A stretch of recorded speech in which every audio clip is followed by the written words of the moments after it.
Bonjour à tous, vous êtes artisan ou peut-être que vous êtes en plein lancement d'activité, vous avez envie d'apprendre à fidéliser votre clientèle pour éviter d'avoir à chercher sans arrêt de nouveaux clients. C'est pertinent, très intelligent et aujourd'hui vous allez découvrir 5 astuces offertes par le label Artisan de Confiance. Si vous ne le connaissez pas, c'est l'occasion d'aller le découvrir sur le site www-cacfrance.fr. C'est un label qualité créé par un artisan pour les artisans, ne le manquez pas car les avantages à l'obtenir sont vraiment très nombreux. Tout de suite, on démarre sur ces 5 astuces pour fidéliser sa clientèle.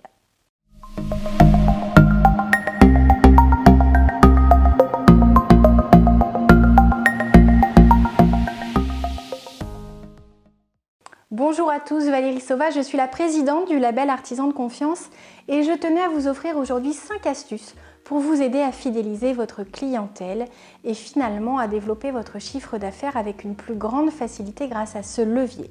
Alors, quelles sont les 5 astuces que vous allez découvrir aujourd'hui? La toute première, c'est quelque chose que vous savez peut-être faire de manière instinctive, mais qui est le reproche premier fait aux artisans, donc autant ne pas tomber dans ce piège.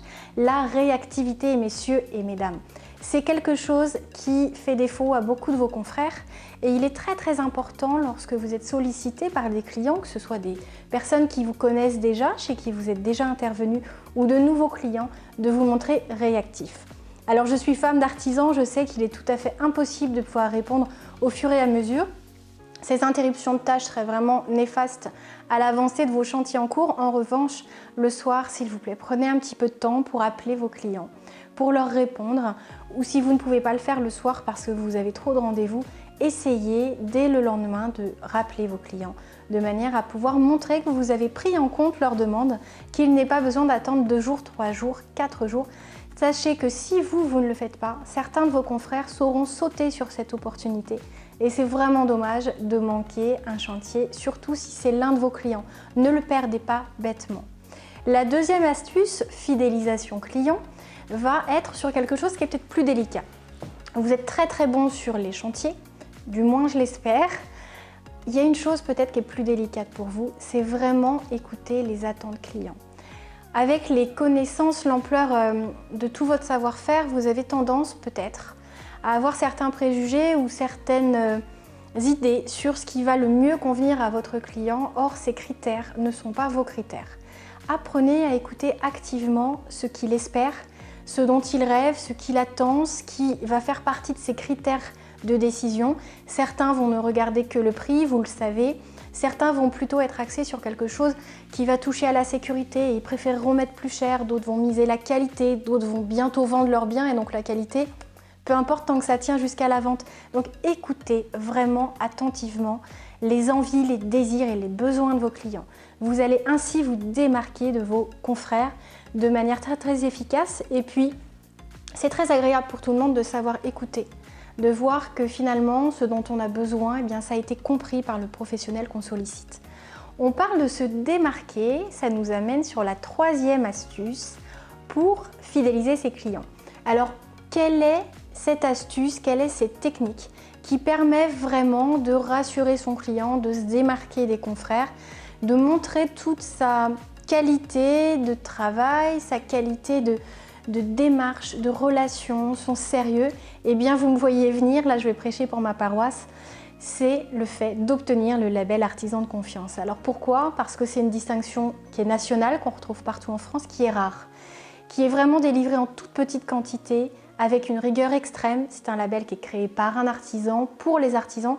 Ça vous permet, vous, d'officialiser la qualité de votre travail, de montrer à vos clients que eux ont peut-être été satisfaits de vos prestations, mais qu'ils ne sont pas les seuls, que c'est vraiment un témoignage unanime de la part de vos anciens clients qui ont voulu vous encourager, vous aider à obtenir justement cette distinction. Soyez-en fiers, utilisez-la comme beaucoup d'artisans labellisés savent le faire, avec vraiment tout ce que ça représente, l'atout confiance, cette relation qui peut se tisser plus facilement avec le client, qui voit que pour vous, la satisfaction de vos clients prime, que c'est grâce à ça que vous avez pu prétendre à l'obtention du label, que votre sérieux a été vérifié et que votre qualité de travail est vraiment à la hauteur de leurs espérances. Donc ne vous privez pas de ce de ce facteur finalement de réassurance, c'est-à-dire que vos clients, même en vous connaissant, eh bien, le fait de voir que vous rentrez dans une démarche qualité, c'est un vrai plus. Il faut savoir qu'aujourd'hui, beaucoup de vos confrères se forment, se spécialisent, ont des arguments commerciaux des fois très très forts alors qu'ils n'ont pas votre technicité. Ne vous faites pas passer devant par des gens qui savent très bien se vendre, mais qui n'ont pas cette qualité de travail, ce soin apporté au moindre détail, que ce soit de leur relation ou du travail en lui-même. Donc le fait d'obtenir le label qualité artisan de confiance sera vraiment pour vous une manière de fidéliser vos clients parce qu'ils vont voir que vous vous engagez bien au-delà d'un chantier, que vous allez vraiment pousser la qualité de votre relation plus loin et que vous teniez à prouver à chacun de vos clients votre engagement par cette obtention de label. N'hésitez pas à aller sur le site, vous aurez tous les renseignements pour savoir comment y prétendre. Ensuite, le quatrième point, comment est-ce qu'il est encore possible de fidéliser ses clients? Eh bien, lorsque vous proposez quelque chose, lorsque vous êtes sollicité, que ce soit pour une création, une rénovation, une mise aux normes ou un dépannage, allez au bout des choses. Proposez vraiment une prestation complète à vos clients. Voyez le projet avec leur regard et ce qui peut leur convenir au mieux. N'hésitez pas d'ailleurs à les mettre en relation avec certains de vos confrères qui peuvent répondre à un besoin qu'ils vont avoir et ce qui va leur faciliter finalement la tâche de manière à ce que vous deveniez leur artisan référent, celui vers qui ils vont se tourner, que ce soit parce que vous avez les compétences dont ils ont besoin ou parce que finalement le réseau de professionnels qualifiés avec qui des fois vous travaillez ou vous pouvez leur recommander, eh bien leur a plu. Alors au sein du label Artisan de Confiance, c'est vrai que beaucoup se recommandent les uns les autres parce qu'ils ne s'engagent pas personnellement sur la qualité de travail de l'artisan. Ils font porter justement cette responsabilité au label et on est très fiers de pouvoir le faire. Mais ça montre que vraiment, vous ne vous contentez pas de répondre à un besoin, vous allez au-devant de l'ensemble de leurs projets et ça va vraiment vous permettre de vous démarquer et montrer que vous souhaitez les accompagner au mieux. Le dernier point, c'est le petit bonus, quelque chose auquel peu d'artisans pensent et il ne faut surtout pas hésiter. Lorsque vous allez chez vos clients, n'hésitez pas au moment où vous notez l'adresse de vos clients, leur numéro de téléphone, eh bien à demander leur adresse mail. Pourquoi ? Parce que c'est un moyen facile et rapide de garder le contact avec vos anciens clients.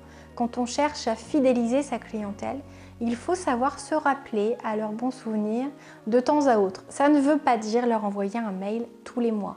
Ça va peut-être vous surprendre, mais certains clients ne conservent pas leur facture ou votre carte de visite. Et lorsqu'ils ont besoin de faire appel à vos services, des fois ils ont même oublié jusqu'à votre nom. Donc si vous vous rappelez à leurs bons souvenirs une fois par an, ou si vous faites une promotion, vous ouvrez un showroom, ou vous embauchez, que vous avez envie finalement de l'annoncer, ou que vous venez d'obtenir le label Artisan de Confiance, piqûre de rappel, énième piqûre de rappel, mais parce que c'est un vrai argument, c'est une occasion supplémentaire du coup de communiquer avec vos clients. C'était 5 astuces que nous tenions à vous offrir afin de vous aider dans le développement de votre structure. Vous connaissez maintenant l'adresse du site. Je vous dis à très bientôt. N'hésitez pas à me contacter pour de plus amples informations, notamment pour connaître les avantages offerts par le label. Je vous en donne un déjà. En plus d'officialiser la qualité de votre travail, eh bien vous allez pouvoir bénéficier de réductions très importantes sur toutes vos assurances professionnelles. Ça va être la décennale, RC Pro, l'assurance des véhicules, peut-être d'un lieu, que ce soit un local de stockage, que ce soit un showroom, mais en tout cas jusqu'à 30% de réduction. Imaginez un petit peu la somme que ça vous permettra d'économiser. C'est un juste retour mérité qui a été négocié par le label Artisan de Confiance pour tous ces professionnels labellisés. À très bientôt, au revoir.